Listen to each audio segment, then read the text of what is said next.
Hi, welcome back to the channel. Now, if you're out there and you are a storyteller, a creative storyteller, you tell story with content like videos, short films, or even social media, or maybe you're a writer and you want to be able to tell stories that actually move people, actually make people feel something and make people remember your message, then I want to tell you about a well-known technique, which is to use the and, but, and, therefore technique, the A.B.T technique of storytelling. Now, you may have heard about this before, but it was popularized by the creators of South Park, Trey Parker and Matt Stone. Now, what the A.B.T technique does is that it helps to get rid of this flat technique of telling stories which people typically use, which is to use and then. And I'll give you an example. So let's say, for instance, I wanted to tell the story about my last trip to London. I would say, so on a certain day in October, I made a trip to London and I got to the train station and then I got on board and I sat down. I was a bit bored and there was an announcement that the train was going to be delayed, and then after a while we got to our destination and then I decided to walk through the park all the way to the University of Westminster, and then I spoke to a colleague of mine, a friend of mine, and then after a while I took some lunch in one of my favorite restaurants, and then I got back on the train and I went back to Bristol. Now, this is typically how we tell stories. Even reports, sometimes if you're writing the report of a project, you say the project started on the 24th of October, and then there was a training on how to use the new devices, and then afterwards we went to the community and we took photographs and we met with the chief of the community and so on and so forth. And so that's typically the way people tell stories. They use the and then, and then, and then. And if you agree with me, it makes the story kind of flat and boring, because by the time you start talking that way, the tendency that you're going to lose your audience and people are just going to zone out is really very high. So how about trying this technique, which is called the A.B.T technique? Now, the A.B.T technique is the and, but, and therefore technique, and I'll break it down for you. So and talks about setting the scene and providing context. In other words, you're telling people about the background. This is where you introduce the characters, what's happening, when is it happening, the who, what, when, why, and all of those aspects of the story, just to give people a background or to help people understand better. And then you now talk about the but. The but part introduces a problem, introduces some tension, introduces a surprise, introduces a challenge that the character is trying to overcome, or the project is trying to overcome. And then you come to the therefore section. The therefore section is now a follow-on to the but section. So but there was a problem, therefore, you get the drift. So therefore is now introducing the choice that had to be made to address the but, or the action that had to be made or had to be taken to address the but, or the action that had to be taken as a result of the but or the challenge that came in earlier.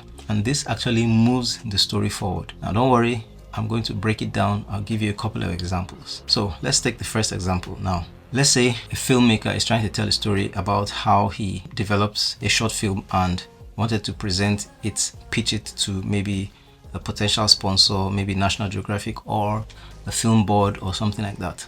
Now, the typical way this story is usually told is to use the and then version. So I'll give you the and then version. So I spent 6 months crafting a short film, and then I went to pitch it, and then the projector broke down, and then I tried to fix it, and then the panel looked bored, and then I wrapped up. That's flat. Let's try it with the A.B.T system. Starting with and I've spent months crafting a short film about so and so, and tonight is my pitch to a local fund or a local sponsor. But 10 minutes before the meeting, the projector dies and my deck won't display. Therefore, I ditch the slides and perform a live storyboard with index cards and my notes. But, now this is another but the panel gets tough and starts to ask questions, things I hadn't rehearsed for, things that were actually on my presentation, but because the projector is not working, I couldn't revert to the presentation. So therefore, I had to change tactics and use my own personal story, which is something that I could easily remember and is actually something that inspired the film. And the story finally lands and the donors are impressed and I win the grant. So now let me give you another example. So listen to this and then version. I planned a early morning ride to catch the sunrise. And then I reached the bridge and then it was foggy and I couldn't really film or catch the sunrise. And then I filmed a bit and then my battery died and then I went home. Boring and flat. Here is the A.B.T version. For the next episode in my vlog, I decided I was going to wake up early in the morning to catch the sunrise, sit down somewhere and write out the script for my vlog titled Chasing the Sunrise. But as I got to the venue, a heavy fog descended over the scene and swallowed up the scene, and I was not able to catch the sunrise any longer. So therefore I decided to change the title of my vlog to Riding Through the Fog, and I used the opportunity to capture footage of the fog around the scene that I actually rode to.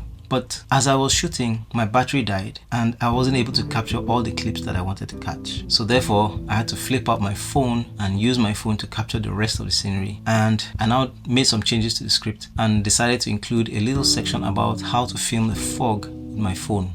So the story is a little bit more engaging, you see, when you use this approach, because you are helping your audience not to get bored. And then they just keep waiting. Oh, okay, all right. But when you introduce a but, it kind of breaks the flow. It makes people think and wonder what's going to happen next. It introduces some tension, a challenge, a problem, helps people to feel what you're feeling, or it draws them in and helps them to even connect with you and say, oh, I think I understand what this guy is saying. I mean, I've faced a similar challenge before.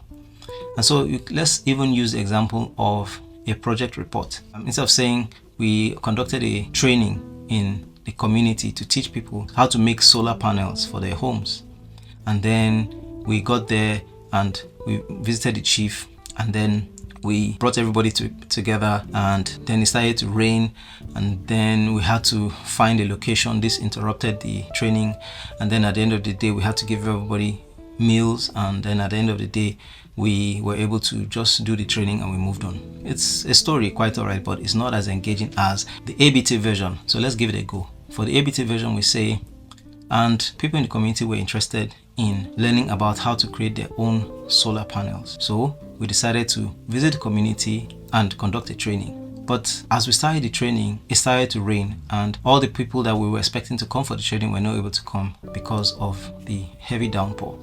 So therefore, we decided that we were going to conduct the training in batches. And so for those who were present at the first batch, we conducted the training, we waited a little, the rain now stopped. But because of the delays, a lot of the people who were supposed to come for the training didn't know that we decided on the spot moment to conduct batches, and they were not aware. So therefore we had to send people out into the communities, to the various homes, and we called on the town crier to announce, and people were eventually able to come. And so later on in the day, we were able to do the final batch of trainings, and the day was eventually successful. So something like that. So as a quick recap, I just want to quickly share like a quick template that you can use, and you can write this down. Basically, the and, but, and therefore technique of storytelling is designed to help you create a more engaging and a more memorable story. The and section is talking about the context. So, and this is the world, this is the situation, this is the context, this is what's happening. But something now disrupts it. Something comes into the picture. An unexpected event, an unexpected turn of events, something that was not factored in before, or just something that arose naturally, in the course of the story. And then therefore, here's what must happen next as a result of the buts. This is how the story needs to move forward because of the buts, because of the challenge. So here's a quick checklist for you. Number one, do you have a clear context? Do you have all the elements of the story together? Do you want to share that in your story at the beginning? That's the and section. Number two, is there a real tension, or is there something at stake? Is there a but or a challenge or an unexpected turn of events, or something that you can introduce to just arouse interest in your story? And then lastly, does a decision or a change or an action follow as a result of the but, which is the therefore? So guys, that's it. I hope that this quick discussion on the A.B.T technique will help you to write better stories, create better documentaries, create better short films, and even create better videos for your YouTube channel or for your vlog or even for your social media. Let me know what you guys think about this technique. I'm sure you've heard it before. It's not a brand new technique, and so if you have and if you've used it, let me know. And if you can provide examples of how it has helped to transform your storytelling, let me know. This channel is designed to inspire creators to be more, to do more, to have more, to become better at whatever it is you do. I share tips on storytelling, filmmaking techniques, gear, and overall mindset techniques and mindset hacks that help creatives to be better, to do more, and to have more. I want to say a big thank you if you've subscribed to the channel already, and if you haven't, what are you waiting for? Subscribe to the channel, help me make it grow. Thanks for watching, and I'll see you in the next episode.